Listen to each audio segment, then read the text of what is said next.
একটা নোটিফিকেশন আসলো হুমায়ুন আহমেদের সব বইয়ের উপর 30% ছাড়। এটা কি ঠিক?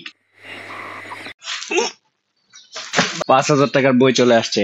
এই বইটা অর্ডার দেওয়ার সময় আমার পেটের মধ্যে গুরু গুরু, মাথার মধ্যে দুরু দুরু, বুকের মধ্যে ধপধপ এগুলা করতেছিল। অবশেষে বইগুলা চলে আসছে রকমারি.com থেকে।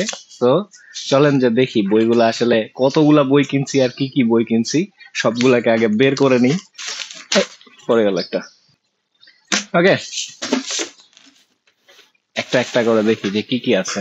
প্রথমে আছে অনেকগুলা বই কিনছি হচ্ছে হুমায়ুন আহমেদের অনেক দিন থেকে কোনো বই কেনা হয় নাই। প্রথমে আছে হচ্ছে মিশির আলী সিরিজের যতগুলা ছিল রকমারিতে, প্রায় 17টার মতো বই ছিল মিশির আলী সিরিজের পুরোটা কিনে ফেলছি। তারপর এই বইটা পরে দেখাচ্ছি।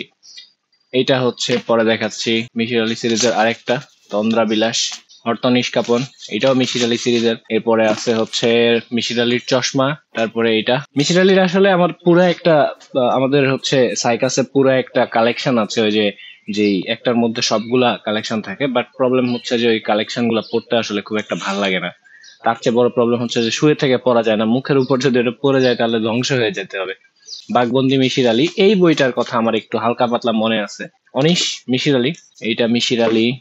তারপরে চলে যাক হচ্ছে মিশির আলী আপনি কোথায়, এটা একটা ভয়, এটাও মিশির আলী, একটু একটু মনে আছে আমার। এই বইটাও জোস ছিল।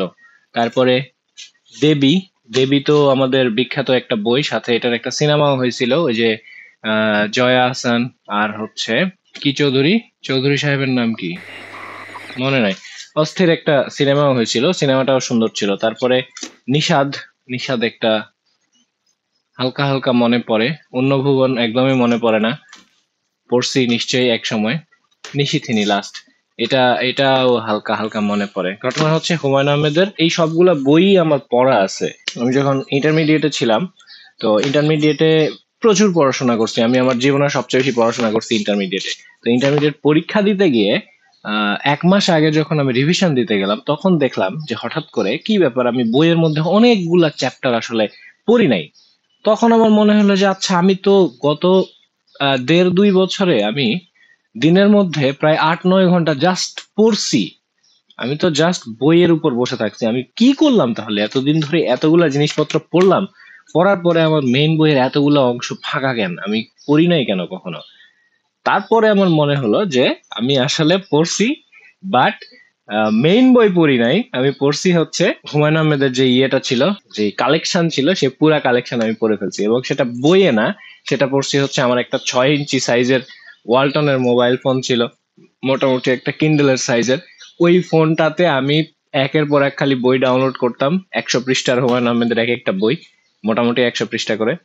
আর সারা দিন ধরে খালি ওই বই, একটা পুরাতন সোফা ছিল, সেই সোফার উপর পা তুলে বসে সারা দিন বসে থেকে ওই বই পড়তাম। তা এটার আর একটা কারণ ছিল যে আমরা যেই সময় মোবাইল ফোন ওইগুলা পাইছিলাম, তখন আসলে ওয়াইফাই ছিল না। আর ওয়াইফাই না থাকলে এখন যেরকম যে কোনো একটা কাজ করতে গেলেই মোবাইলের মধ্যে ঢুকি আর সাথে সাথে ইউটিউবে ঢুকে যাই, তখন ওই জিনিসটা ছিল না। তখন ফেসবুকে ঢুকলেও বেশ এমবি খাইতো, আমরা ফ্রিতে ইয়ে করতাম।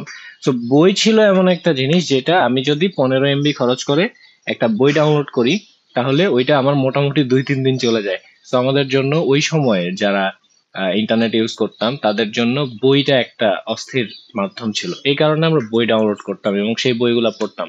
তো তারপরে দেখা গেল যে যেহেতু অনেকগুলা বই পড়ে ফেলছি, কিন্তু সেই বইগুলোর একটাও হার্ড কপি আমার কাছে নাই। মানে আমি বইটা পড়ছি কিন্তু ভুলে গেছি সবকিছু, সেটা ফিল করতে পারি না একদমই। তো এই কারণে এই সবগুলা বই কিনে ফেলছি। এছাড়াও কেনার আরেকটা কারণ আছে, সেটা বলতেছি। এর পাশাপাশি আর অন্য বইগুলো আগে একটু দেখায় দিই। এটা হচ্ছে নন মার্কেটারদের জন্য মার্কেটিং, প্রলয় হাসানের পডকাস্ট দেখছিলাম একটা, উনি তো বেশ ভালো কথা বলে, এবং এই বইটা পড়া হয় নাই, মনে হয় ভালো হবে। মার্কেটিং রিলেটেড বই আমি লাস্ট পড়ছিলাম হচ্ছে 2020 সালে মনে হয়, করোনার মধ্যে। তো তারপর থেকে মার্কেটিং রিলেটেড কোনো বই পড়া হয় নাই। মার্কেটিং রিলেটেড বই পড়তে অস্থির লাগে, সব সময় ভালো লাগে, কারণ বুদ্ধি পাওয়া যায় অনেকগুলা। তো এই বইটা মনে হয় ভালো হবে, সবার পড়া উচিত। এরপরে আছে একটা মজাদার বই, গল্পে গল্পে অর্থনীতি। এটা আমি কিছুটা পড়ে ফেলছি কয়েকদিনে, আর এই বইটাতে একটু সমস্যা আছে। রকমারি বলছে যে সমস্যাটা সমাধান করে দিবে, বলতে ওরা হচ্ছে কি করবে, ওই যে রিপ্লেস করে দিবে এই যে ফাটা এটা। সো ওদের হ্যাপি রিটার্ন একটা পলিসি আছে, ওরা ফোন দিয়েছিল, সো এটা রিপ্লেস হয়ে যাবে, সো এটা নিয়ে সমস্যা নাই।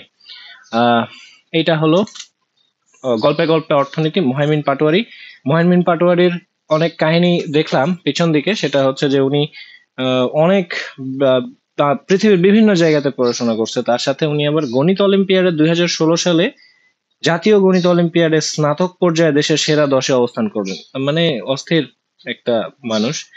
এনার সাথে মুহাইমিন ভাই, আপনি মনে হয় আমাদের চেয়ে 5-6 বছরের সিনিয়র। যদি কখনো সৌভাগ্য হয় আপনার সাথে এক কাপ চা খাইতে চাই, ইনশাল্লাহ দেখা হবে। তারপরে আসবে হচ্ছে কবিতার ক্লাস বইটারও পিডিএফ আমি পড়ছিলাম। মাঝখানে আমার কবিতা লেখার খুব শখ জাগছিল, তারপরে আমি কবিতার ক্লাস বইটা বিভিন্ন জায়গা থেকে খুঁজে টুজে বের করি, বাট হার্ড কপি আমার কাছে ছিল না। এই বইটা জোস, আমি যতদূর পর্যন্ত পড়ছি এই বইটা অসাধারণ একটা বই। যারা নতুন কবিতা লেখার চেষ্টা করতেছে তাদের জন্য এটা খুবই কাজের, খুবই খুবই কাজের। মানে কবিতার লেভেল জাস্ট এইখান থেকে এইখানে পৌঁছায় দেয় আর কি একদিনের মধ্যে। এরপরে জহির রায়হান, বাংলাদেশকে বুঝতে হলে এই লোকটাকে পড়তে হবে। জহির রায়হানের কয়েকটা বই কিনছি। প্রথমটা হচ্ছে আর কতদিন, মনে হয় 30 না 40 পৃষ্ঠার একটা বই। আমি তো দেখে হতাশ হয়ে গেছি যে এত অল্প কেমনে হয়। তারপরে ভালো জিনিস, ছোট হইলেও ভালো। তারপরে চলে আসে হচ্ছে সূর্য দীঘল বাড়ি, বাংলাদেশের আরেকটা বিখ্যাত বই, অমর উপন্যাস আবু ইসাকের।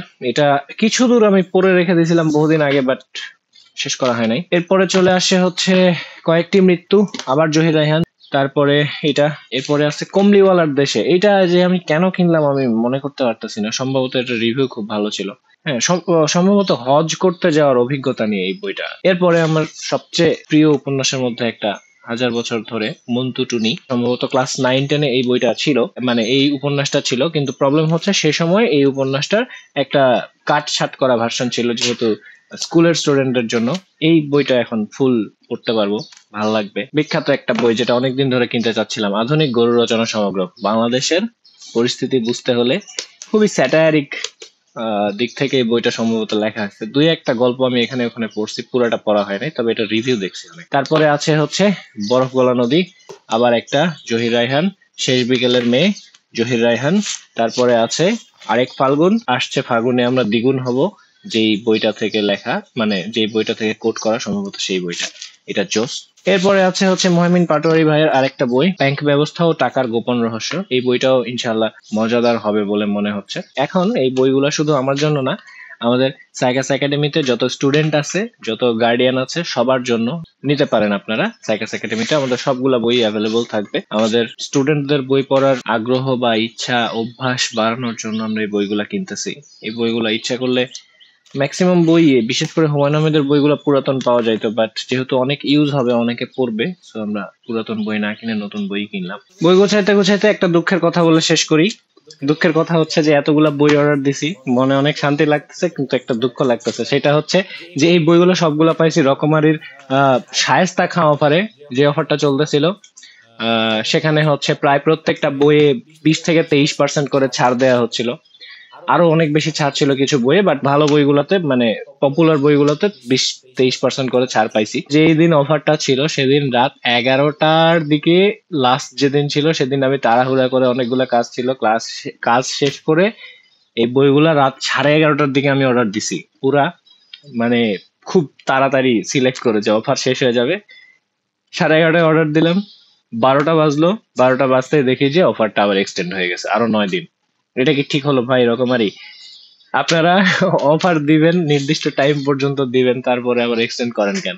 আচ্ছা, এক্সটেন্ড করছেন ভালো কথা, সেটা সমস্যা না। পরের দিন সকালবেলা না, বিকালবেলা আমি দেখি যে হুমায়ুন আহমেদের একটা নোটিফিকেশন আসলো, হুমায়ুন আহমেদের সব বইয়ের উপর 30% ছাড়। এটা কি ঠিক? এতগুলা বই নিলাম, হুমায়ুন আহমেদের সবগুলার মিলে খরচ পড়লো 2700 টাকা, 2700 সামথিং।